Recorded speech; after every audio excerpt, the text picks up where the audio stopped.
on record now with you all. If anyone wants a recording, you can talk to any of the counselors and get the information here. And I'll also be happy to introduce you to people who will be coordinating this event.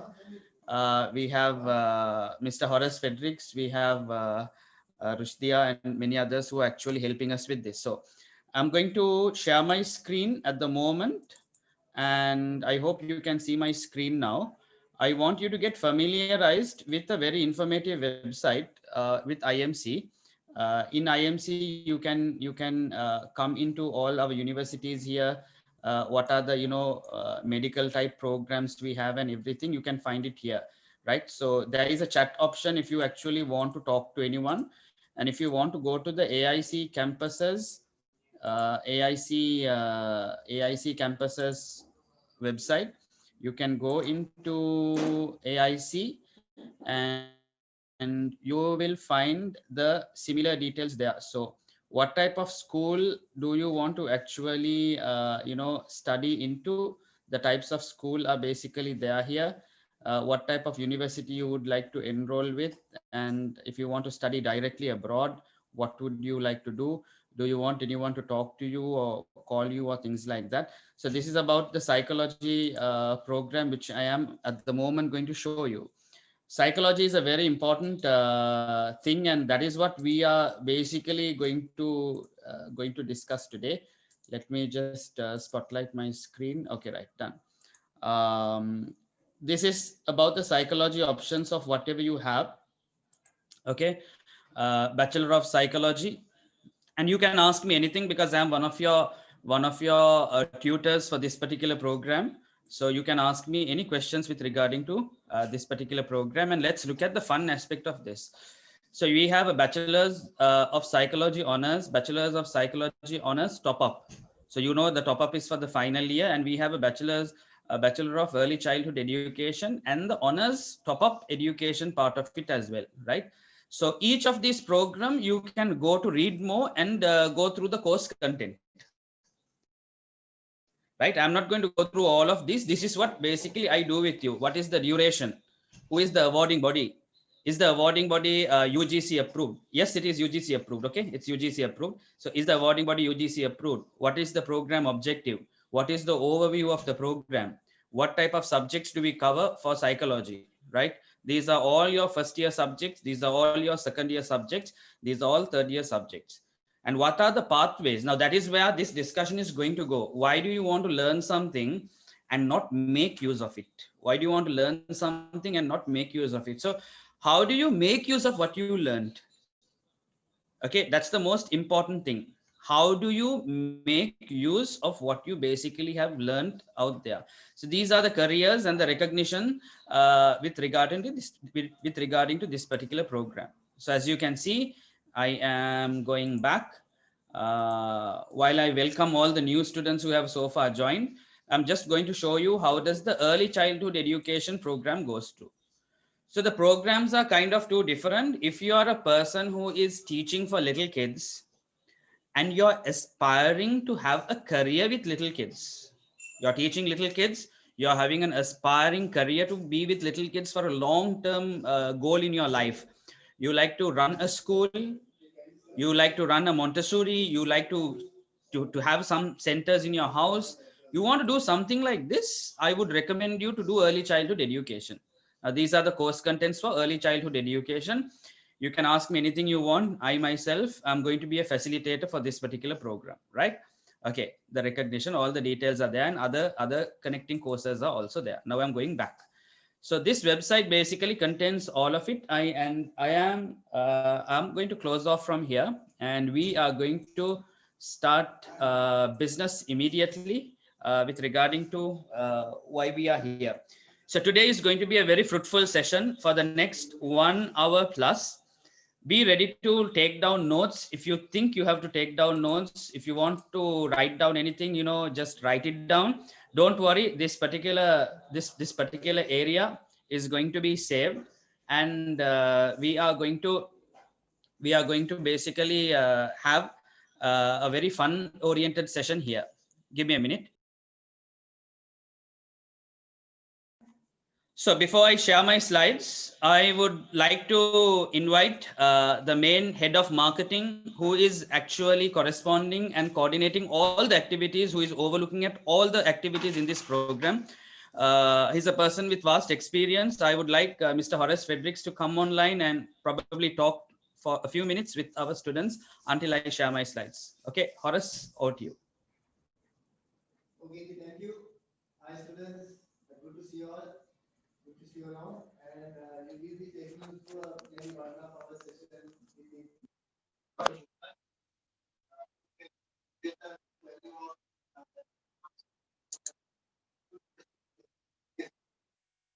the hope you enjoy the program. And after the program,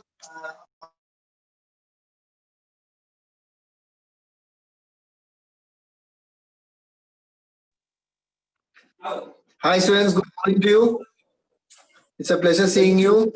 This is Good Psychology. Inti and Dr. Burhan will be taking you for the next 1.5 hours on a very useful session.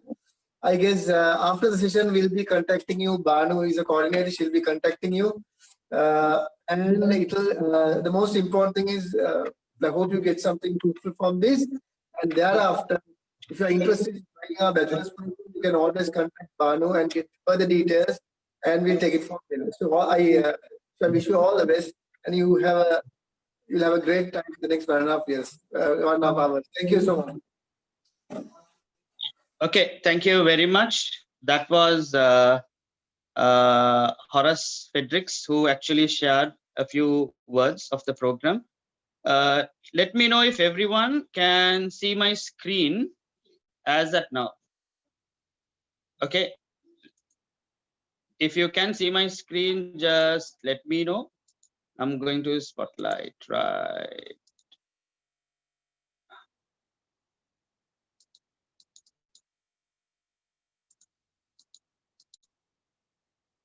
Okay, right. So let's kick this off. I want this to be quite interactive and not boring. So I want people to actually have a chat with me and have a conversation with me, right? Here and there, if I just get a bit slow, I'm just adding people to the group. That's all, and we're going to get back into business. So this has been recorded. If you want to get more information, you can follow us on AIC campus on YouTube. You can get this particular session. So welcome to the wonderful world of psychology. I'm going to show you what I do in my class and how I motivate people and how I can basically stretch their mind, stretch their thinking pattern after they work with me in these qualifications, right? So to say about me, this is myself. My name is Intikab. I have about 18 years of experience in tutoring, lecturing, coaching, and I'm going to be a facilitator until the 3rd year, looking at how you guys graduate successfully. I'm at the moment a final year PhD student for a Singaporean university, right? That's just only 20 seconds about me. Mostly it's going to be about you. Mostly it's going to be about you guys who are getting ready for the 21st century. Skills what you need for 2030. Skills what you need for 2030. If any one of you does not have these skills, and if someone has these skills, they are going to outsmart you. Please drop in any of your comments in the chat box, okay, if you want to. One is critical thinking. Critical thinking is, I teach students critical thinking through various models, through various approaches on how to make decisions according to the circumstances of which things are happening. Now, let's say a situation like COVID-19. Critically, people who were able to transform and take the risk to go online and teach online, or sell online, or start something on e-commerce, they worked pretty fast than those who were sitting on their chairs thinking, should we do this or will the lockdown end fast? Should we do this or will the lockdown end fast? Critical thinking is super important. Next is creativity. There is no course in the world which will teach you creativity. There is no course in the world which will teach you creativity. It's about how much exposure do you get in creativity, and that's what I'm going to do with you today by trying to teach you 1% of thinking out of the box. Okay, collaboration, working with others. Okay, We can't work alone in the future. That's the exact problem when intellects meet. Many intellects can't work with others. When you're a teacher in a school, you will have a problem with another teacher, or another teacher has a problem with you. All of you guys have a problem with the sectional head. Am I not right? Okay. You and the sectional head has a problem with the principal. Now, this is not the way forward. The organization of where you work to goes in either directions. So it's important that you collaborate and work. I also have a separate course on communications with me. I teach it as a workshop, how to develop your communication, information literacy, and the IT part of it with technology literacy. You won't believe, maybe you guys have been even doing a Google search wrong. I will teach you how to do a Google search really better by talking about binary codes. Okay, binary codes, and teaching you how to enhance Google search. That's where I basically start with. Those are some things which a lot of people actually don't do or don't know. I don't know how many of you all in the class here sitting with me knows about something called Boolean search. Boolean search is where you use proper codes to enhance your Google search. Now, these type of things I start with. I do some, games and things like that, right? Media literacy, okay, how to go through various medias. Communication was repeated, independent networking, and in communications, the most important, storytelling. If you're a teacher or if you're someone who is dealing with psychology and you are a bad storyteller, there is someone else who can take up to your job if that person is a good storyteller. So keep that in mind. Okay, right. Everyone, quickly send me a text message. What do you see? I'm going to remove this picture in 3 seconds. 1, 2, 3. Okay, come to the chat box and talk to me and say, what do you see? Anyone? Okay, here we go. So Ruktaba saw an eagle. Shiny saw a bird. Someone has seen a bunny. Interesting. A bird is aiming at something. A bird indicating only the head, thinking. Looks like a kingfisher. A bird focusing on something. Awesome. Rukshana, a bird. I'm going to give you a different perspective. Head of a bird. Okay, again, I'm going to show you the picture. Many have seen a bird. I think almost everyone has seen a bird. Almost everyone has seen a bird. Here is the picture. Okay, here is the picture. Everyone has seen a bird. Anything other than a bird? This is how we develop.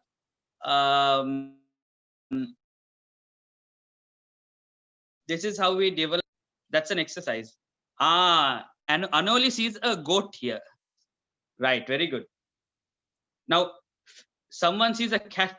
I have to give you an award. There is no cat here, but okay, Shafra, what do you see? A rabbit. Okay, someone sees a cat here. So there is a cat, there is a bird, and there is a goat. Actually, the answer is that there are two things which you would see here. Okay, did you see a goat looking at you, or the bird looking away? This is the answer, right? Now, what do we learn is, whenever you give these exercises for students, always show that, please always teach the concept that 3 into 3 can be 9 and 8 1 plus can be 9. No one can say that, no, only my view is correct because I'm thinking from my box that 3 into 3 is 9 and that's the only correct view. No, it's not like that. We are intellects developing our mind to look at things at not 10 different ways, but 150 different ways. That's where we get to reconcile, connect things, connect points, and enhance our learning better. Okay, there is many ways. There is many ways to define an iPhone. There is many ways to define a weak child. There is many ways to motivate and encourage a weak child. There is many ways to teach something to a student. You can teach by video, you can teach by showing him, you can teach by action, you can teach by writing in the board, but everyone's learning pattern is different. That's what I'm trying to show you here. That's what I want to tell you here. You would have heard this famous statement that don't judge a fish. Don't give an exam to a fish by asking the fish to climb a tree. Don't give that. Don't give a test for the elephant to climb a tree. But if you give that in the animal kingdom, maybe the monkey might come first. But that does not mean that the fish is weak. You think out of the box to identify this, and those teachers who are joining this course with me knows how much I have stretched their mind to actually show that there is possibility in doing this. Okay, right. Another icebreaker, if I ask a question, some might know the answer for this. If a plane crashes on the border between US and Canada, where would the survivors be buried? Type the answer, hurry up. If a plane crashes on the border between US and Canada, where would the survivors be buried? Graveyard. Which country's graveyard? Asia?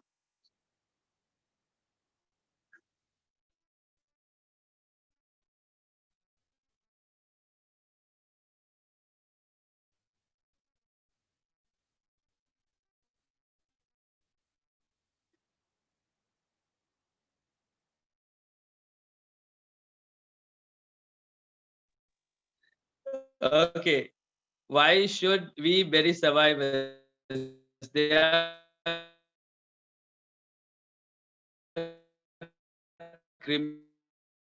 cremated. Okay. You can't bury a survivor. We cannot bury survivors. Exactly. You can't bury a survivor. Okay. Okay. Here you go. Imagine you are. Okay. Question number 2. Imagine that you are driving a bus. You drive to bus stop T, where 4 people get on. You then arrive at bus stop O, where 2 people get off. Finally, you reach the bus stop M, where everyone gets off. Question is, what is the name of the bus driver? I'm not going behind. What's the name of the bus driver?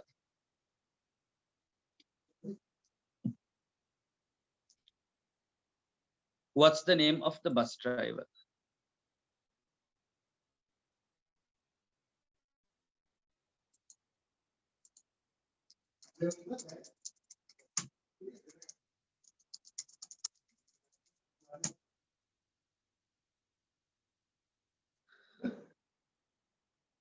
There you go. So those who are paying attention will understand the hitch in the answer, and others are getting a bit late. Remember, I said, imagine you are the person who is driving the bus. So you are the bus driver. Okay. Please enhance your thinking with this. Right. Very good. Let's go on. Okay. Third and final question. A doctor and a boy were fishing. The boy was the doctor's son, but the doctor was not the boy's father.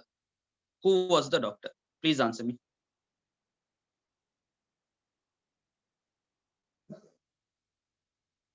Please answer.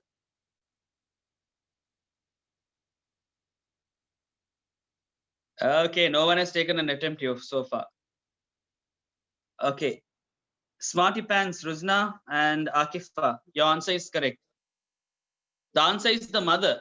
A doctor and a boy were fishing. The boy was the doctor's son, but the doctor was not the boy's father. Who was the doctor? Obviously the mother. Obviously the mother. What do I teach by this is, whenever we tell people doctor, what do people think of? A male doctor or a female doctor? They think of a male doctor. What is this kind of thing called? Please ignore my ugly handwriting, guys. I'm using the mouse. This is called stereotyping and generalizing. And how do you actually do that? Sometimes it's good, sometimes it's bad. When we talk about a doctor, we don't basically think of the females. So when it's a doctor, it has to be a male. When you talk of an engineer, do you think of a male engineer or a female engineer? Of course, male engineer. When you talk about a secretary, who comes into your mind? Females only can be secretaries, not males. So these are kind of ways of how you can actually stereotype, and how stereotype sometimes actually screws things up. And you got to understand how not to stereotype beyond a point is what I actually would teach you, right? Now, this is a particular Instagram post I did for a psychology program. And this was an interesting outcome. Okay. I said that one person texted me, "You're cute." I said, "No, you are cute." I actually did was I wanted to point out the grammar mistake, drop a message for IELTS classes. Now, what this resulted in was a comment saying, you know, a person who was correcting my spelling mistake over here, saying that there is a mistake here. I think you can see this here. I'm going to highlight it. You can see grammar mistake. The spelling is grammar. Then I applied for it that purposely I did this. Correct. If you can find the mistake, you surely can score 6.5 bandwidth now, so that so start the course ASAP. There you go. You have to give a reason and get people involved in your communication messages. Do this in your classroom and be creative of how you would want to do. You could go through some YouTube videos if you want to get more ideas. Okay, right. I'm going to give you another question. Can you look at this slide and tell me what is this college trying to tell you? It's a creativity school in Sri Lanka. What are these guys trying to tell you? Can you let me know by checking this out?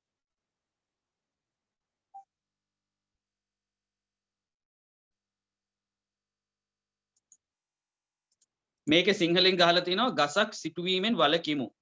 ගසක් සිටුවීමෙන් වලකිමු they have put. Then in Tamil there is maram something. Why on environmental day, when it is one crazy guy is telling stop planting a tree? What is the meaning of, please me, reverse psychology? It's a reverse statement. You're correct. What's the reverse statement? I think you understand. The reverse statement is to go opposite. To go opposite. That means don't plant a tree, plant many trees. Exactly, Dr. Rajapaksha. If someone is asked, that's exactly it. Okay, if someone asks, don't do it, they will do the opposite, right? I am agreeing totally with Dr. Rajapaksha. Now, if there is a student who is very weak, you can always tell him, okay, please don't study because you are always weak. Please don't study. When you give him a thought like that, that guy wants to study to prove you're wrong. That's the thing. And then you want the to win, no? You want something good for the student. So you have to make the student do the reverse psychology part with you. You give a challenge to the student and say that I don't think this is for you. I don't think this you can do this. Give a good homework, an assignment, say, I think you can't do this because I think you don't understand this stuff. So you don't do the homework and come. You know what? That person, to impress you, that person will do the homework and be the first to come and show you. Whenever you can, try to use reverse psychology to handle and manipulate the situation. Now, this particular person used this, and there were a lot of shares on Facebook and Instagram. People were scolding them until they got the real message, and by the time they got the real message, they got a huge publicity out of this. Okay, right. This is of using reverse psychology on Wednesday. I always involved with their cooking. So there was one particular person who said, happy Women's Day. Don't let anyone treat you like boiled rice because you are special as Ahar Biryani. This is a restaurant called Ahar Biryani. Don't let anyone treat you like boiled rice. Now, when you look at this message, you actually want to order food because you want to relax. That's basically it. Okay. So this is a guy who actually put an advertisement saying, please help lost dog, and a very innocent looking picture of a dog. He goes by this name written in Arabic. If you can't read his name because it's in Arabic, contact me to learn Arabic. Grammar and conversation phone number. I mean, don't say, study is spoken English. No, study French, study Korean. No. And in future, we will have study Chinese or Mandarin. Don't be very straightforward. Give them an indirect impact to think. There should be a different person when the person studies our course. An intellect has to be totally different. I want you to be different even the way you want to communicate with people. That's what I want to say. Can everyone look at this picture and happen here, and what does this mean?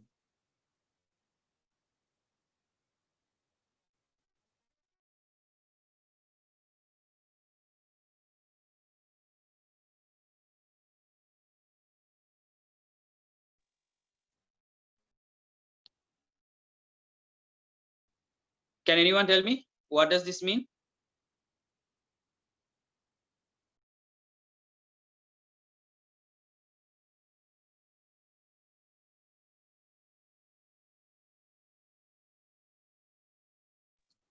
Okay.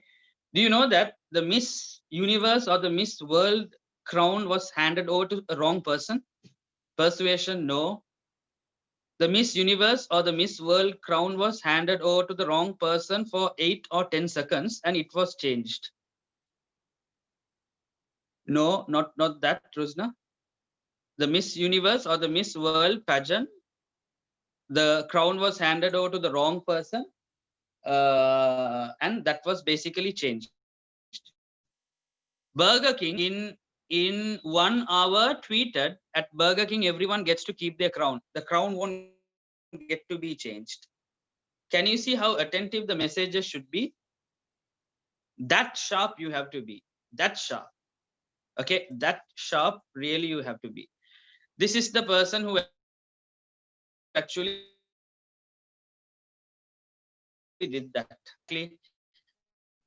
More than bad leadership, Zanisha, it's like not proactive and not being ready for sudden challenges. That is how I would actually take it.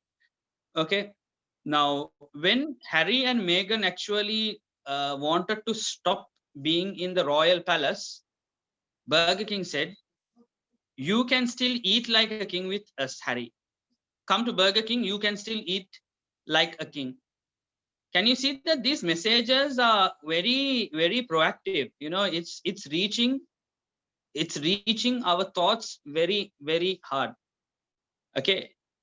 A good way of marketing, exactly. I'll give you another example. The no nonsense coffee guide. See how we can play with words.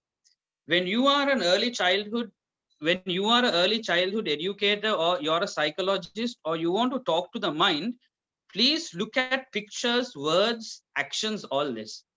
Now, there was a guy who is running a coffee place, said Americano, and he slashed Americano. Now covering Americano is not the thing. You have to slash it in a way that people can see, Americano kiyanne black coffee. So there is a simple word for black coffee. Okay. Flat white means white coffee, right? Cappuccino means frothy coffee. Latte means milky coffee. Espresso means strong but small coffee. And tea means not coffee. Okay. Hot chocolate means also not coffee. Now, can you see that the words can mean quite a lot? Words can mean quite a lot. What you tell to your students, how do you deal with difficult parents and all, can actually mean a particular thing. Okay, that is one thing I would do. This is self-explanatory. Can you read this silently? Okay, what the author said and what your English teacher thinks the author meant. What the author said, what the English teacher meant by the author. For an instance, the curtain was blue. Your teacher thinks the curtain represents his immense depression and his lack of will to carry on. But what has the author meant is totally something else. There is some obscene language in this. Apart from that, just get the idea. I think you know what I'm trying to mean here, right? I want you to think beyond that. I want you to think beyond that. Okay. This is a person actually who started to sell something on the road. And the person is actually in this slide somewhere here. He wanted to sell this step by step, and he put boards here so people will read. If people don't read, they will actually pass this and go. But they stop here, they read this, they go to the next board, and when it comes into that last board, they actually meet the seller. Can you see that this seller is practicing a different type of psychology? He's practicing actually a different type of psychology. Okay.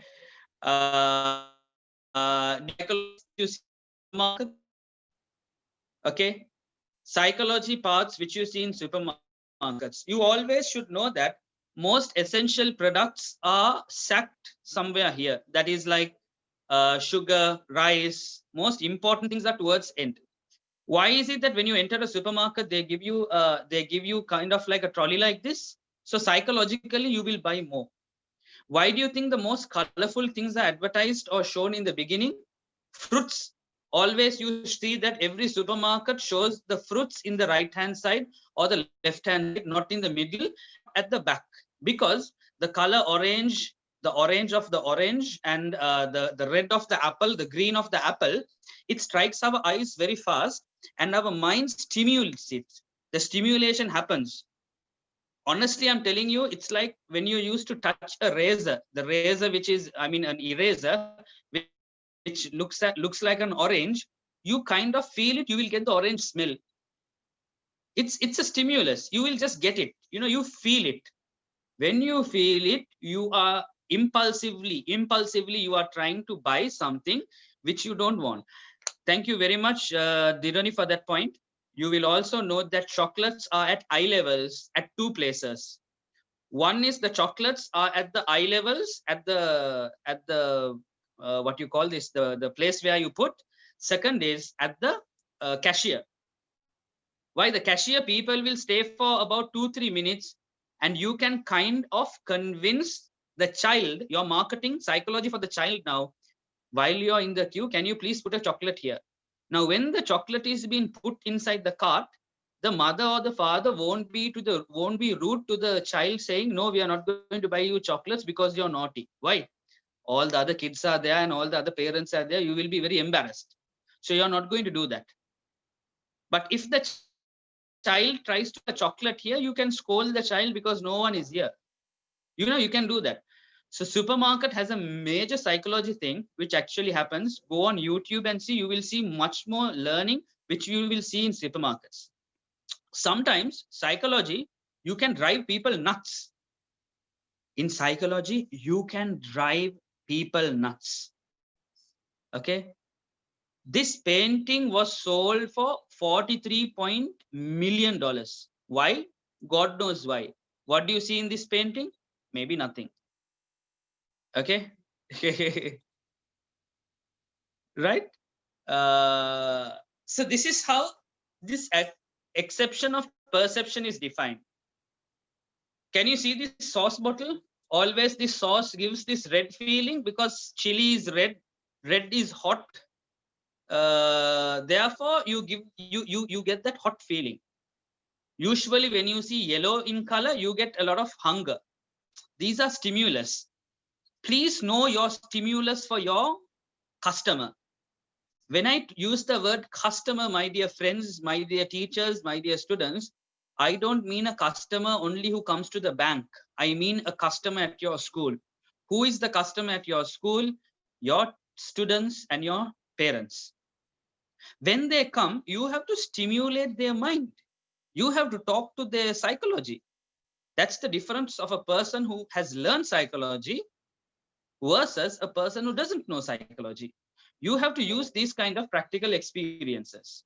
Now I'm going to show you how do these companies price their products. They give you a small popcorn and they say that this is $5.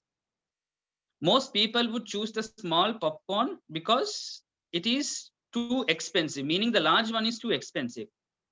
Now the marketing trick is, when there is a $5 popcorn at a very small rate and a $9 popcorn at a very bigger rate, you know that people will go to this. But now see how I change your mind. Now give small, medium, and large. Now price them like this. Okay. Now no one will buy the small, many will buy the large. Do you understand? You reach to the psychology and the psychic part of the people.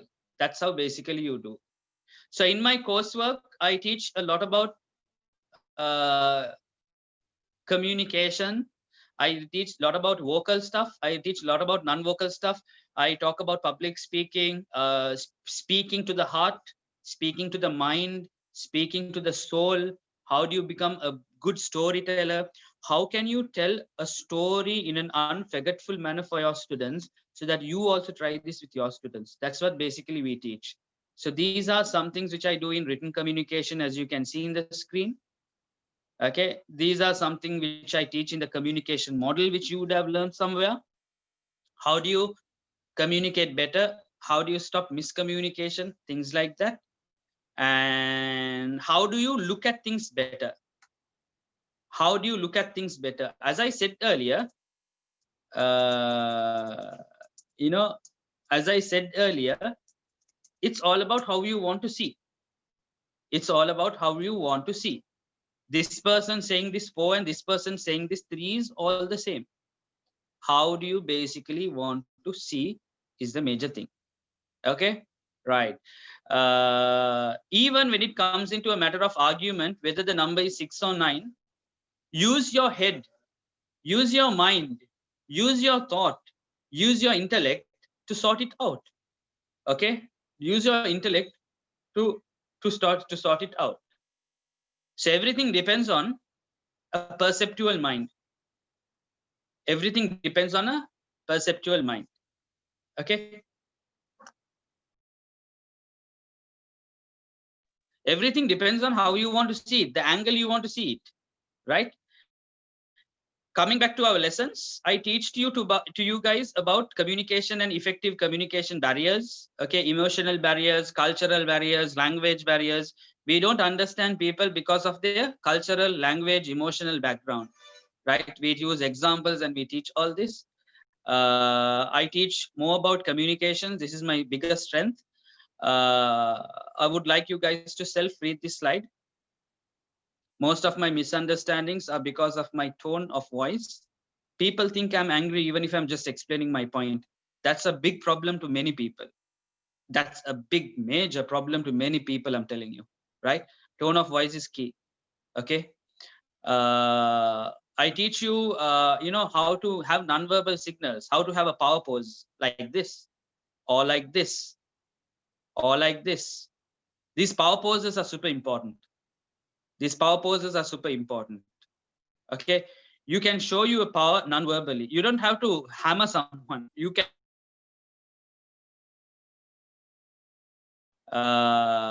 we learned this actually from the animal kingdom, and it's growing really well.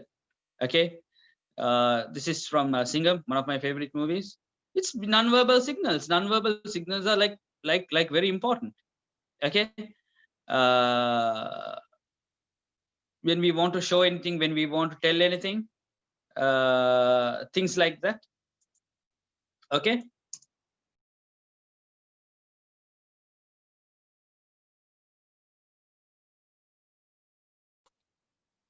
Okay, so this is how do you take pressure and things like that.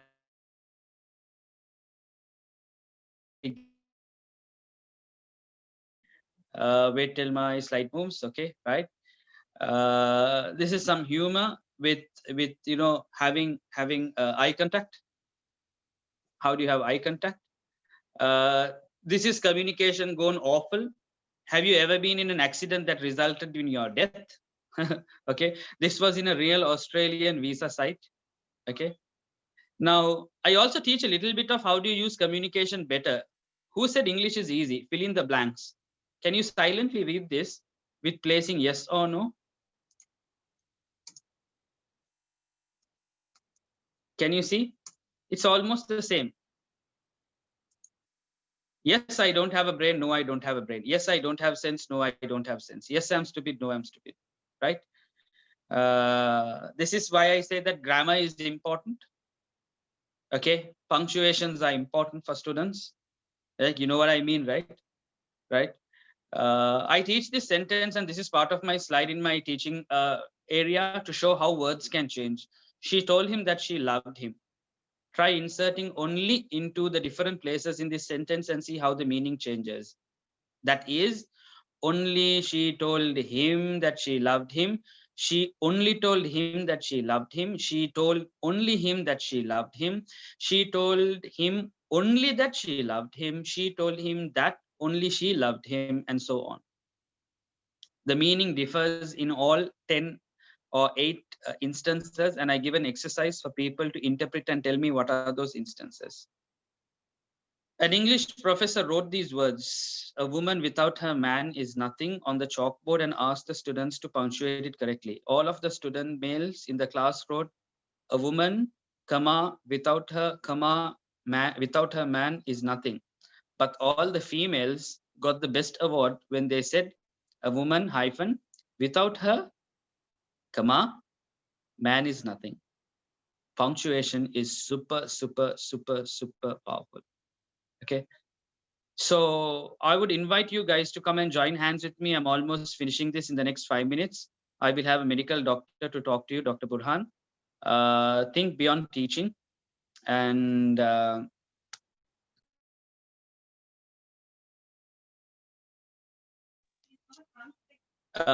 think beyond teaching, and I need the teacher and the internet to be actually a very close call whenever they do something. Okay, the teacher and the internet has to work hand in hand. You have a lot to do. I'm not talking about taking things from Google. If you are in my class, I have some teaching on technology, a teaching element on technology. It's called science and technology. Okay, okay, that is something super important when it comes into teaching. Okay, so you have to know how to use modern day technology whenever you want to teach. So use Google in a better way, and learn how to use Google and why to use Google in a much more better way. And coming to the last 2-3 slides, I'm finishing off with this by telling you that you guys have to have 21st century skills. With COVID-19, jobs are changing. People who are qualified get to stay in their jobs. People who can know to use Microsoft Teams, Zoom, Google Classroom, Jitsi, these people get to stay with their jobs. Those people who don't know to transform and use this, like the dinosaurs got perished, they might get perished. You need to think beyond 2030. You need to see to mold students for 2030. You should be a teacher who is visionary to see what's happening in 10 years. You should know what's nanotechnology. You should know what is VR. You should know how to use VR in education, virtual reality in education. You know what is AR. You should know how to use AR for your students. You should know how augmented reality is good. Thank you, Bint. Even Google Meet, which Google gives you. I have all the apps in my phone, so that if someone tells, "Do you have this?" I can immediately start a class or a session or a call or what I have to start. You have to know what's basically happening in the technological arena. COVID-19 has made traditional. You have to know how to do the newest thing at the moment. Anyone who does this can go into art, becoming an art therapist, using drawing to cure people, a consumer psychologist to understand consumers and help people to sell their products. Like I showed you an example in Cargill's or Kiehl's, that supermarket thing, right? You can tell Unilever's, you can tell Nestle, dear Nestle fellows, please advertise your Milo like this. Please put Kit Kat like this. Dear Unilever, I want your Sunlight soap to be like this because consumers are doing this. You can get into counseling in many ways. You can become a forensic or a criminal psychologist with all what I'm telling you, thinking out of the box, not stereotyping, doing stereotyping to your advantage, all those.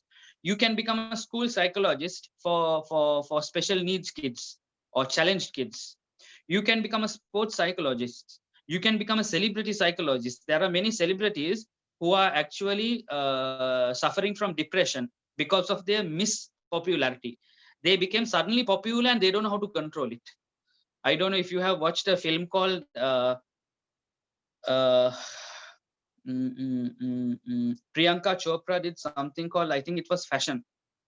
I think it was a movie called Fashion.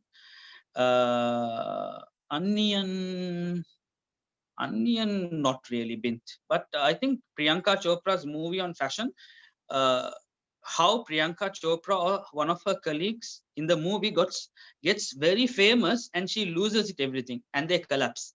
There are many celebrities around the world who are actually suffering with depression and they are taking tablets and all that. Similar to sports. When you're the best sportsman and you perform once or twice and you can't perform like that always, you drop in very harsh, very hard. You need someone to treat that person, right? So that is one. The latest psychology jobs are these clinical psychologist, educational, these are more. Okay, so these are the things which basically you can get into.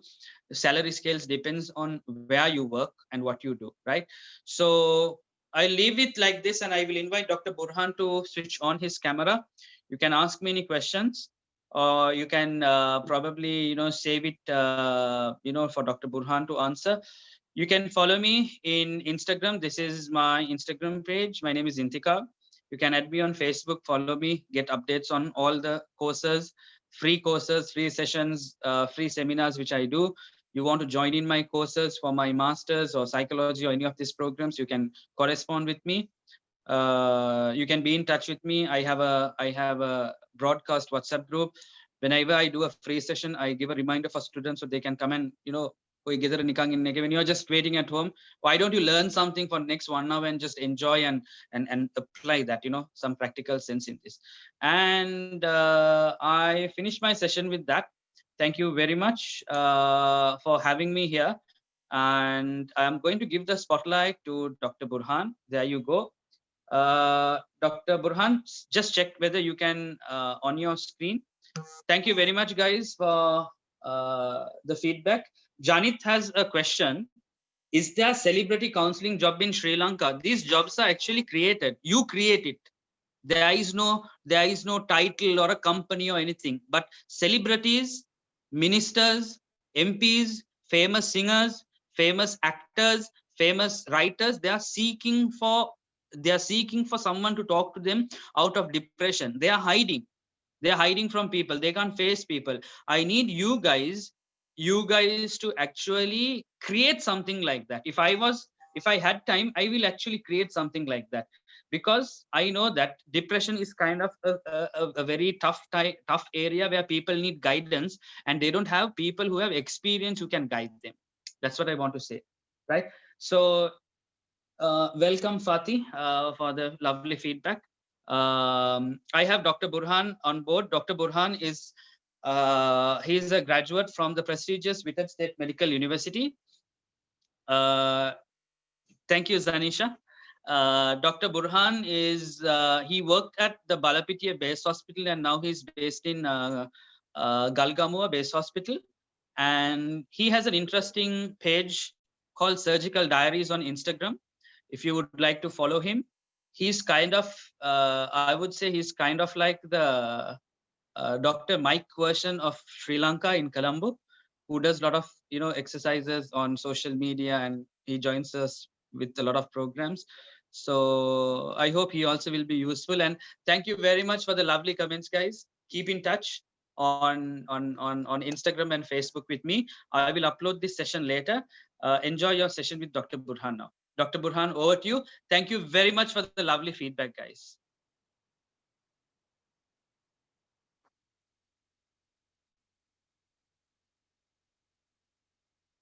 Dr. Burhan, can you unmute yourself, or wait, I'll have to unmute you. Hold on.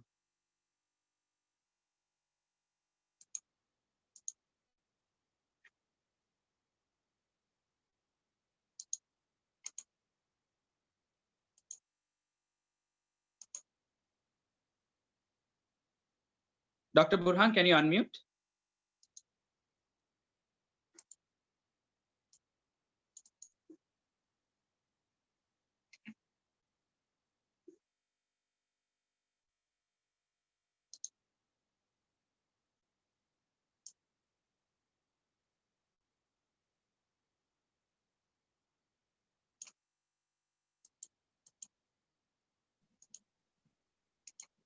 Indeed, can you hear me? Yeah, lovely. Okay, great. Let me share my screen. Can you guys still hear me? Indeed? Hello? Yes. Indeed? Tell me, it's all good. Okay, perfect. All right. So Inti, a small request, because no, I'm actually working today, and I'm actually in the ETU. So in the case that I get an urgent admission, I will have to go. So Okay. in the sense, you can actually, it will only be around for around 2-3 minutes, depending on how urgent it is. So in that case, there will be a sort of delay. I just hope that it doesn't actually come to that. Okay. So guys, guys, I hope you all heard it loud and clear. Dr. Burhan is basically in the hospital, and if he needs to go, he'll just go off for a couple of minutes, but be online with him. He'll come back. Yeah. Yeah, right. So basically today what I wanted to discuss, because now this is a sort of an intro about what we do as AIC, right? We do the whole psychology program into two important aspects, basically basic psychology and psychology with regard to early childhood education, and which is very important.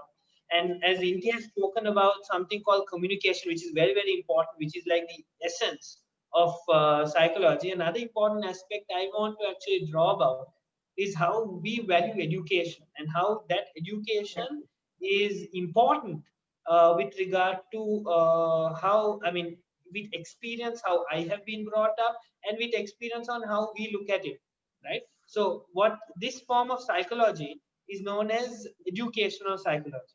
What is the importance? The importance is very, very important because of the fact that the way that you bring about a child, the way that you give them that education will govern how that child will progress on in the future, right? For example, the simple example I would take, my career, for me to become a doctor, there have been important pillars, important people, important teachers, important professors who have helped me pave my path towards becoming a good doctor, right? So that is the important essence of how essential it is for these people to actually provide the basic education, but good quality education, and how you give that. It's not just the quality, but how is it delivered, right? And I think the way Inti has actually explained, there are so many messages. Like for example, someone can say, "Please study," right? That is one way of saying. But there are other ways that you can actually trigger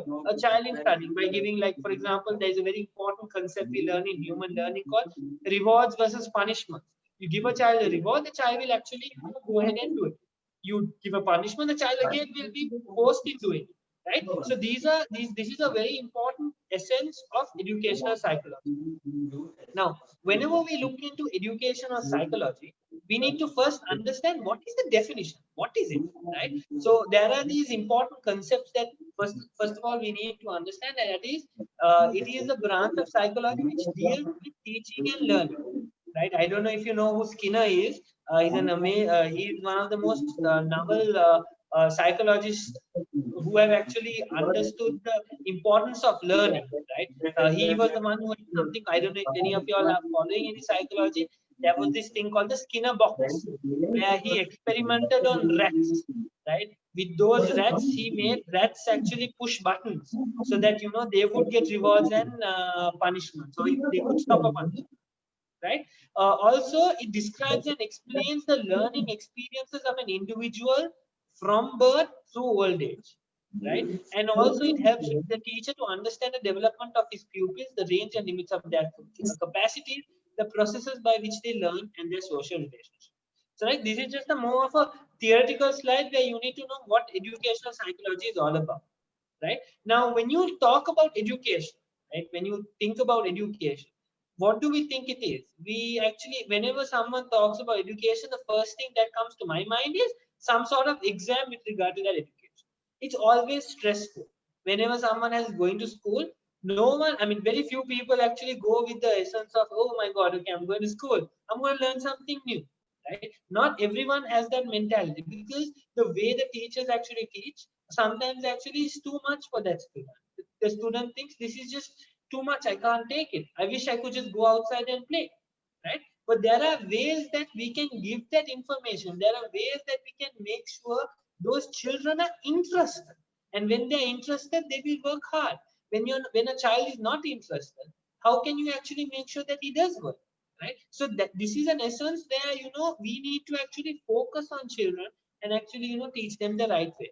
Now this is something where I would want to stop, and this is like a sort of a understanding of how creative children are from when they are born, and how open they are. Right. They're open to different thoughts, whereas what happens is we become very open ideas become very narrow ideas. Right. Let's look at this particular thing. I'm sure you all must have seen in a lot of social media platforms. This is a question paper that was answered by, I think, a very young kid, and it has been answered in the most creative, out of the box way. Right. The question says, in which battle did Napoleon die? His last one. Obviously, they wanted to know the year, but he has said his last one. Where was the Declaration of Independence signed? On the bottom of the page. Obviously, the bottom of the page, but they wanted to know the location at which where it was signed. Right? River Ravi flows in which state? Obviously, the liquid state, not solid or not in gaseous state. Right? So he said liquid state. Obviously, they want to know which state or which country this particular river flows. What is the main reason for divorce? Marriage. What is the main reason for exams? Failure. What can you never eat for breakfast? Obviously, you can't have lunch and dinner for breakfast. Right? So this is a sort of, these answers are absolutely correct. Right? But the way Inti said, 4 into 4 into 4 is 16, 15 plus 1 is also 16. Right? You need to be open. You need to have very open thoughts. And this is something that every child has.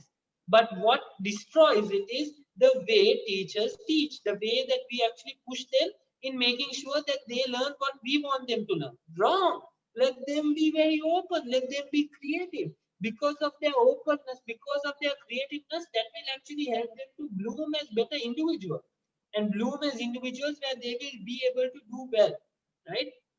Another paper, uh, another paper where this is, I think, a mathematical question where they're asking what is x. Now, basically, what they want, find x. So they have actually, he has actually circled where x is, and he's actually, right? He has basically gone and said here it is, right? But actually, what the question paper was asking was, basically, this is the hypotenuse. So the hypotenuse, x squared, is equal to 3 squared, which is the obtuse, and the adjacent plus 4 squared. So basically, this was what was expected, but they have just asked to find x, right? So which is not wrong at all, right? It is not at all wrong.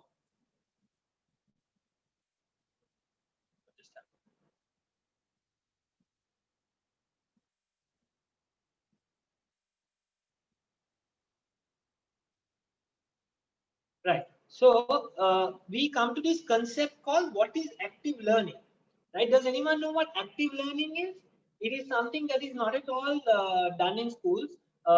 It is done in some of the schools, but very rarely it is done, because I don't know, as far as I remember in my school time also, I mean, we tried to do it as much as possible, but it was restricted, because whenever the teacher came, he or she would, talk about something, we'll be like, okay, this is this, and then we start dictating and we will write the note, or she would write it on the blackboard or in the whiteboard and we would copy, right? That was pretty much it. There was no way of an interaction. Yes, they might ask questions, yeah, but then the questions were always in written form, never oral form, right? So again, that completely goes is not with the principles of active learning. What is active learning? It is a teaching method and strategy that involves student participation and engagement with the material in a meaningful way during class time. Now, whenever we learn something, we're like, oh, okay, we just have to learn this because we will have to actually, we will have an exam, we will have to study for that exam, and then we will need to know. If you don't understand it, what do? Katapadam karna. What does that katapadam karna mean? You memorize. You basically memorize everything, and then whenever the paper is there, you just vomit things out. That's not how it's supposed to be done. You need to understand what is being taught, and by understanding, you will definitely have questions. You will have questions, and you need to interact with the teacher, saying, "Okay, I don't understand this. What is the meaning of this? If regard to this, what would this mean?" And the teacher has to engage in a sort of a discussion. So this discussion will actually, what it will enhance, it will enhance that child in remembering whatever is being taught by that respective teacher or professor. So that is why there is an additional advantage of active learning, right? The active learning will help promote higher order thinking, right? It will help to actually, promote out of the box thinking. Now, usually whenever someone talks about something, right? Whenever someone talks about, some kind of war or something in medicine where, you learn about the drugs, like, okay, this drug is good for, now, for example, let's just take Panadol, right?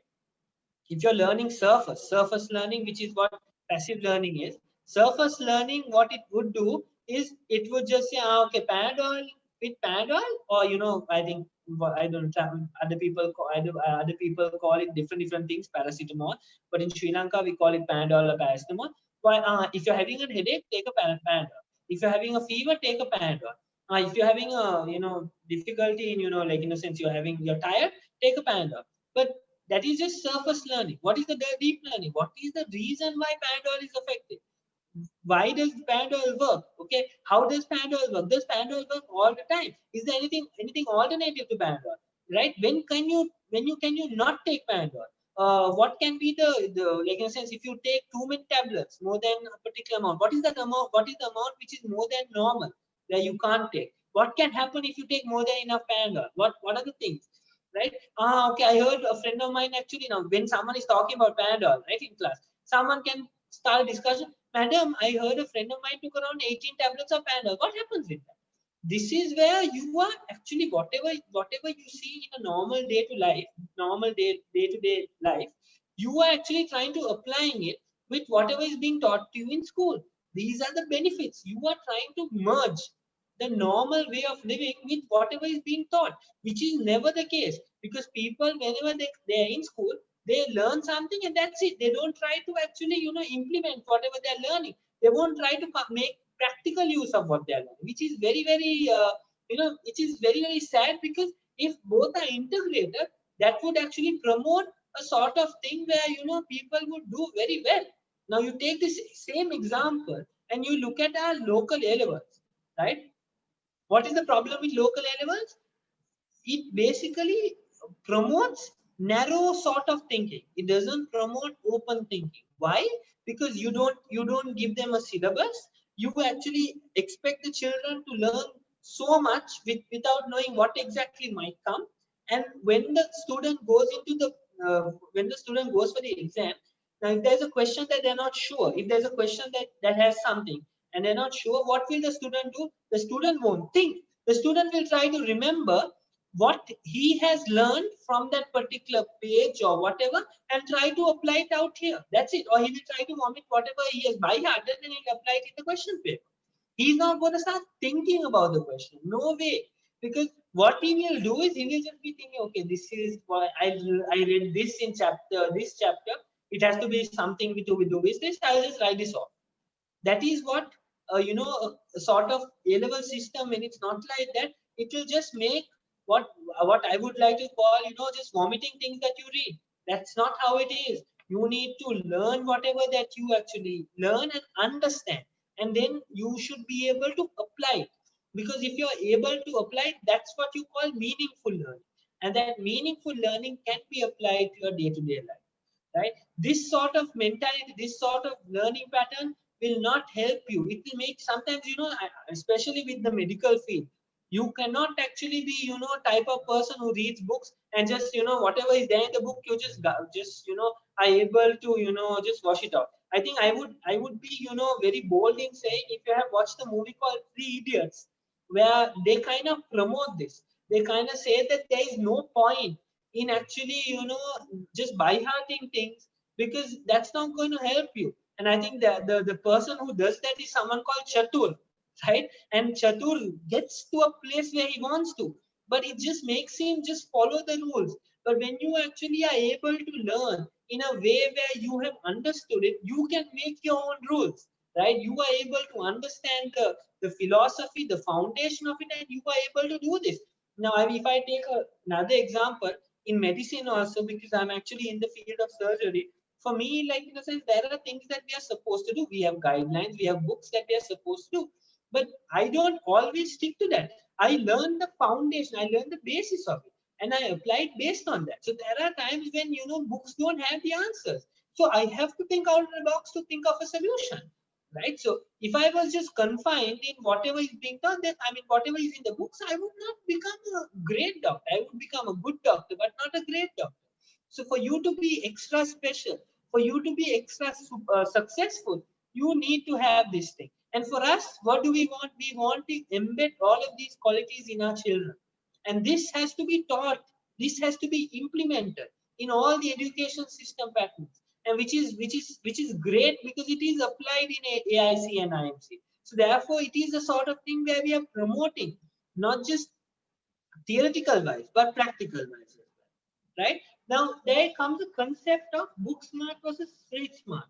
Who is a person who is book smart? Who is a person who is street smart? Right? So when you look at it, you look at someone who is book smart, right? He is very analytical. And you look at someone who is very street smart. He would be very practical. He would not need to read the books, but he would look at the things outside and apply. He would be very experimental. He'll experiment and he will learn things by trial and error. Whereas this person, traditional school type, will learn information through books, through oral and written method. The book smart person is very organized, very prepared, whereas the street smart person will be very impromptu, spontaneous, right? Book smart person will always have a backup plan, whereas street smart will be able to, on the spot, be able to solve problems. Will love to be on the spot. The street smart person will love to take risks, whereas the book smart person will try to think things. He will think about everything in detail and then only come to a solution, right? So this is very important. You need to, in a classroom, you need to understand who are the kids who are book smart, who are the kids who are street smart, and that's how you will teach them, because you need to understand what their potential is, what is their quality that actually will help them to actually, bloom better. And as a teacher, as someone who is going to be a very a person who is going to inspire them, you need to be able to promote their, you need to bring out the best in them. And this is something that you will need to understand, right? Again, something which I've spoken about is this out of the box thinking. Promote them, allow them to ask questions, allow them to actually, have this sort of thing where, they think of something completely different, right? And that is actually going to be very useful for them, right? Now, I would like to stop with regard to the out of the box thinking. I would like to stop and tell you all a story. This is about the black pebble versus the white pebble story, where it shows that it basically shows that always when you think that everything is lost, right? There is always some kind of solution you can come up to. So this is apparently a story of a poor girl, who had a father who was in debt with some very a person who he had taken money from. So he had taken a lot of money from this particular person, and this person was saying that you need to return all the you have to clear your debts. You have taken so much of money. You have to actually, give me all the money back. So this particular gentleman whose poor girl's father did not have the money. So, you know, what this particular person did was he found out that the person he owes the money to, right, has a beautiful daughter. And he was like, okay, I will forgive all your debts. Just give me your daughter for the hand of marriage. Right? And this daughter, this particular girl, the daughter was only around 15, 16 years old. And she was not at all interested in getting married to this particular man. Right? So the father was being pressurized because the father was told that if you don't give me your daughter for marriage, I will actually, you know, have to put you in jail because you have taken so much of money and not returned it. Right? If you don't give me the money, but there is a solution. You give me your daughter's hand for marriage, and I will completely forget it. Right? So the child, the girl wouldn't want to do it. Right? So then what happened was they were just talking about it, and they were in a pavement where there were white pebbles and black pebbles. So this miser, the miser is the person who has actually given the money. The miser tells the father, okay, let's do it like this. Let's do it based on luck. Right? I have a small bag. I will put one white pebble and black pebble in a bag. Right? And I will actually, you know, let luck decide what your outcome would be. So he says, if your daughter picks a white pebble, right, I will completely forgive all her sins. Right? If she picks a white pebble, he will forgive everything. She doesn't have to get married. She will also forget. He will also forgive the father for all the loans and let them go. Right? But if by any chance that she picks a black pebble, she will have to come and get married to the miser, and the father's sins will be forgiven. Right? So at least this way the girl thought, okay, great. At least I have a chance with regard to the stone I pick or the pebble I pick. Right? So what the miser does is he actually puts two black pebbles in the bag, and the girl notices it. Right? The girl completely notices that this miser has put two black pebbles. So she knows whatever pebble, right, is going to be a black pebble that she picks. So anyway, she has to get married to the miser. Okay, if I say no, you have two black pebbles, what the girl will think is, okay, that I'm going to make the miser look like a cheat. Anyway, he's not going to forgive the father's sins or father's loan. Anyway, the father will be put to jail. What does the girl do? Right? If it was another girl, he'd be like, okay, right, I have to sacrifice this for my father because I don't want my father to be in jail. I would actually, you know, rather than that, I would just get married to the miser. But at that moment of time, right, when everything is lost, when the girl feels that there is no other option, the girl still comes up with a solution. And the solution is that what she does is she takes the bag and she tries to take the pebble, and she mistakenly, but she knowingly drops that black pebble. But no one sees that. And she's like, oh shit, I dropped my I dropped the pebble I took. I didn't even see it. And then she's like, oh shit, how do I find out? She's like, okay. So if I have dropped the pebble, let's see what the pebble in the bag is. If the pebble is a black pebble, that means I might have picked the white pebble. If it's a white pebble, I might have picked the black pebble. Right? So fortunately, obviously, as the girl knows, the pebble in the bag is a black pebble. Right? So obviously, then, you know, she says, okay, that means I must have picked the white pebble. So what is the moral of the story? The moral of the story is there are a lot of times where we think, oh shit, now there's no end to this. This is the only solution. No, if you have a very out of the box thinking, if you have a very creative way of looking at life, right? If you have that kind of mentality, and that mentality does not happen all at once, but it comes with time, right? It comes by, you know, grooming a child. And if it is there, every child, every time when there is a problem, there's always to be a solution. How as people in the form, you know, that we need to promote, you know, mentality, we have to promote that sort of thing. Right? So because even I was initially thinking, okay, that's it, there's no other option. I mean, if it was me, I would have just sacrificed myself for my father. But no, there was always another solution. Right? So the question comes into place. Let's talk about things that current problems that are there in our normal day-to-day life, right? Let's look at this calculator. There are so many exams that where we actually make children do the function of a calculator. In grade 11 and grade 12 exams, there are so many exams that they say that no, you should actually, not use the calculator. Sometimes like what is tan 45, what is sine 45, what is sine 90. You would want the child to know it by heart, right? But the point of the matter is we need to tell children what is the reason why they are getting themselves educated, so that they would actually be able to learn from whatever that we are teaching and be able to do a job, right? So if by any chance, right, you are trying to actually make them do the function of a calculator, what is their job going to be? What is the point of a person who has invented this calculator, right? And then having a child who is doing the same thing as a calculator. No, that is not the right way of us making them, promoting their way of thinking. Yes, doing the functions of a calculator shows how arithmetical they are, how much of a mathematical logical decision, mathematical logical brain that they can actually do. But at the end of the day, do you think anyone is going to hire someone who has the function of a calculator? No, no one is going to be able to do that, right? So obviously they'd rather prefer someone who knows how to use the calculator, because it is much more faster. These are things which are problematic in our current world, right? Same thing when you look at the multiplication chart, right? We expect some children to by heart things. Guys by heart these charts when you can make them understand the chart. When you make them understand, it's so much easier for them. How is you and so no it works rising it. Right? These are things where we lose out, right? And the more it is, the child is so much of it's like everyone else is pressurizing you.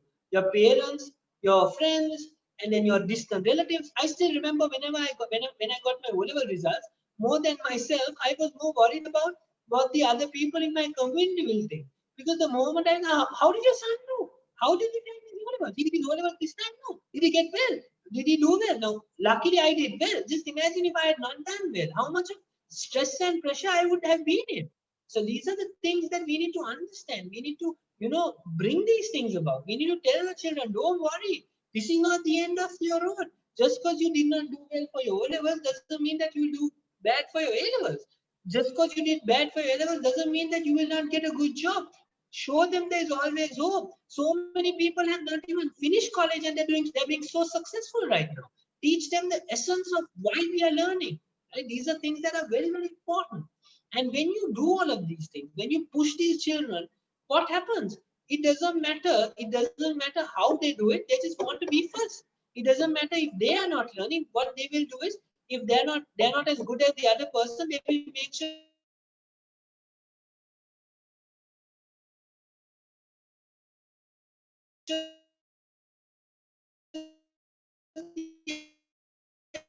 the person doesn't do well.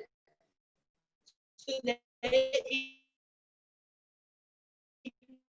creates unhealthy competition. Healthy competition is always good.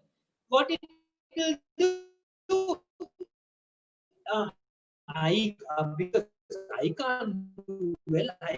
With regard to an exam called histology, I had made notes. I had made notes in such a way that everyone in my batch was using my notes. Right? I had made on every topic there were notes. There was a small set of notes, and they were just very, very compact and very easy for me to learn and for easy to a lot of people to learn. So everyone in my batch knew that I had these notes. You won't believe it, around 1 week before the exam, someone stole it. I did not have it. And I was using photocopies of my own notes. Right? So this is because of unhealthy competition. Now, because of that reason, Harvard Medical School, right? They don't like, because of how competitive it was and how stressful this competition can get, they have no school. They don't have a school anymore. For US, they don't have schools. They just have pass or fail. USMLE exams just have pass or fail. They don't have particular, you have done this well. No. They would have a sort of an idea based on how you have performed on a day-to-day level. Not somewhere, just one exam deciding how good you are. Right? So this is where, we need to understand. And when you talk about social and emotional learning, where we need to teach about these things in school and all, we were never taught about these things, about social awareness, about how important communication and relationship skills are. how you create a sort of a relationship with your teacher, how you understand your teacher, because that will not just make you just be successful in school, but it'll make you a better person. Your self-awareness, your decision-making skills. Sometimes you need to choose between one and two, and sometimes one and two seem to be the right answer. But how do you decide whether it is one or two? So these are things that you need to focus on in school with practical sort of learning, and that is decided based on the classical example of a train that is actually on a railway, right? A train that is actually about to knock five people in a car, right?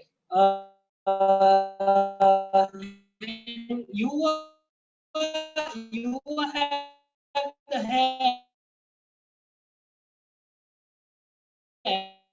of switching the train from that track A to track B, goes at another walk, which will kill all the train. How will you decide whose lives have to be saved? These are decision making skills. How you would emotionally come up with a particular decision. Children. Diversity is physics. What does the parent want the child to become? An engineer. That's it. They don't think about all the other fields that are there. Being a medical science researcher, being a biotechnologist, being a marine biologist, doing so many other fields with regard to research, with regard to pharmacology, there is so much of diverse areas that they can actually excel in. But what our educational what we have put children in, we have just pushed them in either becoming doctors, either becoming engineers, either becoming businessmen, either becoming accountants. That you started accountant now, okay, because your mom wanted to be. No, you can't do that to children, because there's so much of diverse areas. Sometimes they might be very passionate about those things. You need to enhance that passion. You need to show them that there are so many opportunities for these children out there. Not just being a doctor or just being an engineer. Right? It's very, very important that you show that as a teacher, it is your duty to doing that. And if you don't do that, you're just, not allowing him to bloom the way he's supposed to bloom. Right? So this is very, very important. And then the most important thing, which is very, very difficult, but is very good, is personalized education. You personalize the way you teach amongst every individual. You realize what that person's strong traits are, what are his weak traits, and then focus on that and teach that child. Right? By doing so, some children learn well with textbooks, some children learn well with videos, some children learn well with your the way you deliver lecture. So because of that reason, you need to know which student can grasp that knowledge quicker and how you can actually enhance the weaker child in doing so, right? So these are things that, you need to actually bring in a sort of a platform where you're teaching children.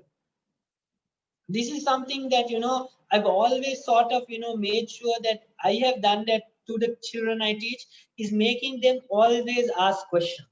Never say, no, I don't have any questions. Because when you have questions, you are allowing your brain to think. You are allowing your mind to run free with the ideas that are being brought up by the lecturer. When you start thinking about every possibility, you will definitely have questions. So don't ever condemn a child asking him questions. Yes, you have to make sure that the child doesn't ask unnecessary questions. But sometimes these questions are very useful. Now, if you look at an example during medical school, I was always the person who would always ask questions. I was always, always asking questions to such a level where in my second, third year medical school, when a lecture finishes early, and when the lecturer is done and then says, "Are there any questions?" People in my class would be like looking at me, because they would know that I will be definitely have questions, right? And the same questions I would ask during the class, right? During the class, these students who would, give me frowns and, look at me, would ask me the same questions just before an exam, right? Always be able to clear your doubts, because if you have not cleared your doubt, you're not going to understand anything.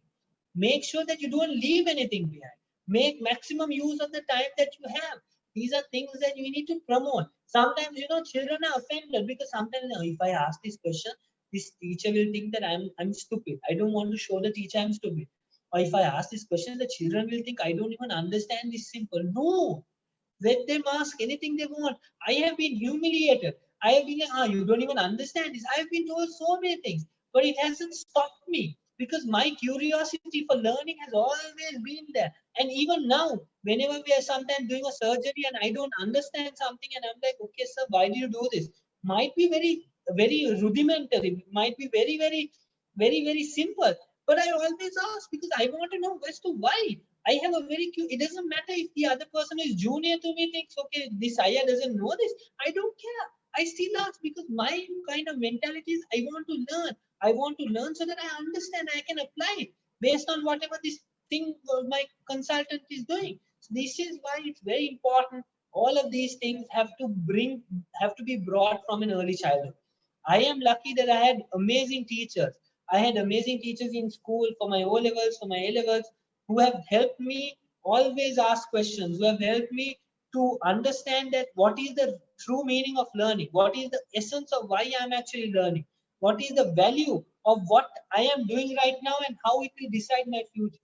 These are things that need to be, focused on, and these are things that we need to promote in our children whenever we teach these children.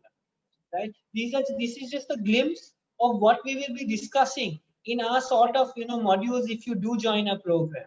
Right? This is just a small glimpse of what we focus on, and our focus is more on the practical aspects, not the theoretical aspect. We focus on how you use this theoretical. I'm sure you understood with the way Intikab did his lecture. It was all about applying whatever you're learning. Apply whatever marketing that you're learning. How do you apply it? Same thing with whatever we do. How do you understand human learning? How are you able to understand what this particular person wants?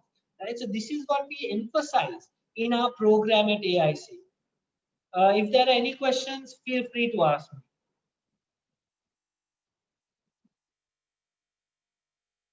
Intikab, over to you.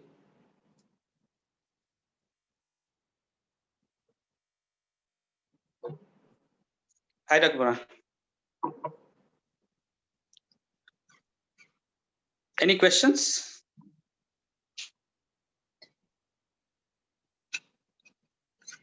Okay, so are you done with it, Dr. Burhan? I'm done. Okay, so follow Dr. Burhan on Surgical Diaries. He's the Dr. Mikey of Sri Lanka. If you do not like blood, I wouldn't advise you to follow me. Because if you're into surgery and things like that, you should follow his particular page. You can follow my one for updates on general psychology stuff, marketing, business, entrepreneurship related stuff. You can follow me. And also follow International Medical Campus, IMC, and AIC if you want to get updates on courses. So the relevant officers who have been speaking with you will keep in touch with you if you want further information. And I'm going to upload this by today at the AIC Campus's YouTube channel. So you will have the entire recording, guys. So on behalf of everyone, I thank everyone who has participated here. We have had quite a lot of people who actually have participated. And I would like to thank everyone who have joined in here. And if there is further anything, keep in touch with us. Okay, guys. So thanks a lot. And I wish you all the very, very best. Have a nice day. Don't forget to be safe. Thanks for the lovely feedback.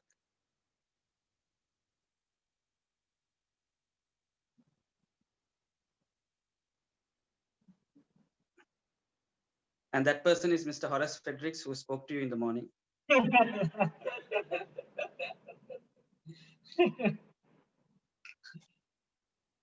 Okay, guys, I'm going to log out. Thanks for the appreciative messages for Dr. Burhan's session. I hope you learned a thing or two.